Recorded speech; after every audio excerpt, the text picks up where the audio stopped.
Let's predict the 6-point match between Manchester City and Arsenal in the Premier League Matchweek 33, which begins at 7 p.m. on the 26th of April 2023. The match will take place at Etihad Stadium, Manchester City's home. Manchester City has 5 wins and 1 draw in 6 games in April, and has won all 5 recent home games and all 5 recent league home games. Arsenal have 1 win and 3 draws in 4 games in April, 2 wins and 3 draws in 5 recent away games, and 3 wins and 2 draws in 5 recent league away games. Manchester City's Nathan Ake can't play in the game due to a thigh injury, and Benjamin Mendy's disciplinary action is why he can't play. Arsenal cannot play in the game due to injuries to Takehiro Tomiyasu, Mohamed Elneny, and William Saliba, and Granit Xhaka is on the injured list but is likely to start because he can recover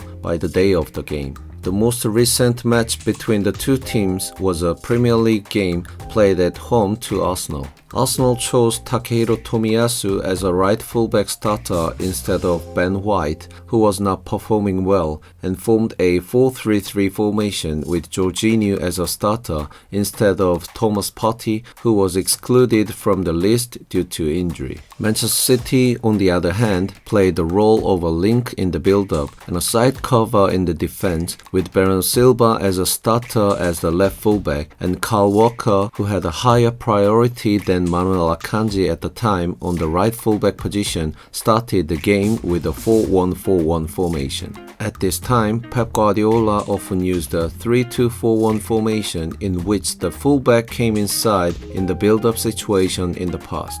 So they started with a 4-1-4-1 formation, but they played with a 3-2-4-1 formation actually. As it was a home game, Arsenal broke through the opponent's strong pressure through a high tempo in the beginning and led the game, but failed to lead the game after giving up the first goal due to Takehiro Tomiyasu's fatal back pass miss. Arsenal tied the score with a penalty, but Manchester City's second goal came as another pass miss from Gabriel Magalhaes and failed to stop Kevin De Bruyne's half-space move, allowing Erling Haaland to score a third goal again. Manchester City made an opponent's error by pressing hard from the front, and Erling Haaland's physical continued to create difficult situations for opposing centre-backs. In addition, Nathan Ake's good defensive ability came out several times, and it was a good performance even though it was an away game, except for conceding a goal. Manchester City's keyword is alternative player.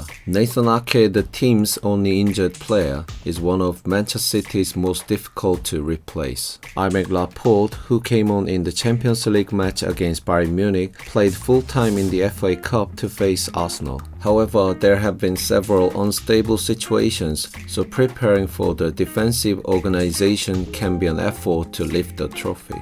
There will be no change in other positions, and Bernardo Silva is likely to start in the right winger position again this time. Arsenal's keyword is build-up. The build-up will be crucial for Arsenal in the transition to the attack, as the defenders in the previous game against Manchester City and goalkeeper Aaron Ramsdale in the last match conceded by pass misses. In addition, Jorginho, who will start if Granit Xhaka recovers from his injury late, has weaknesses in coping with pressure as well, so delivering the ball stably after a build-up is a top priority in the game. Manchester City's left fullback area will be the main area in the game. It was the only position that changed in Manchester City, and Nathan Ake showed defensive solidity. That's why how much Arsenal, who have strengths inside attacks, targets this area can determine the outcome of the game. In the last game, Erling Haaland overwhelmed his opponent with his physique. That's why Rob Holding and Gabriel Magalhaes, the centre-backs who are likely to start this game, should defend well. In the last game, it was important to prevent Erling Haaland's speed from penetrating the backspace and movement to protect the ball. But this time, it's more important to block Erling Haaland's off-the-ball movement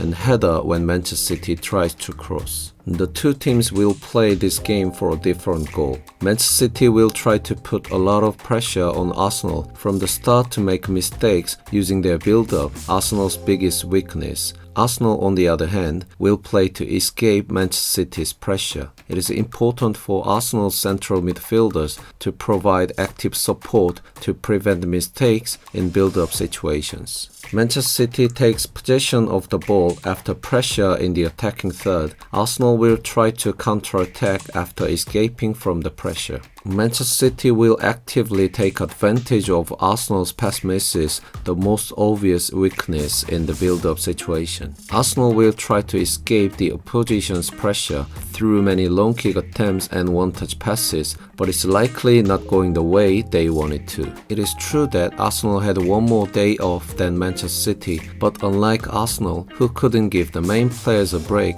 because they were trying their best to get points until the end, Manchester City will not be much different in terms of stamina because they have given the main players a proper break. If Arsenal concedes a goal within the first 15 minutes of the game, many goals could come out from the first half. So there is a high possibility that there will be a bigger score difference than I would expect. Erling Haaland's physique, Kevin De Bruyne's sharp kick, and Riyad Mahrez's dribble will be difficult for Arsenal to face on the road. That's why I expect Manchester City to win 3-1.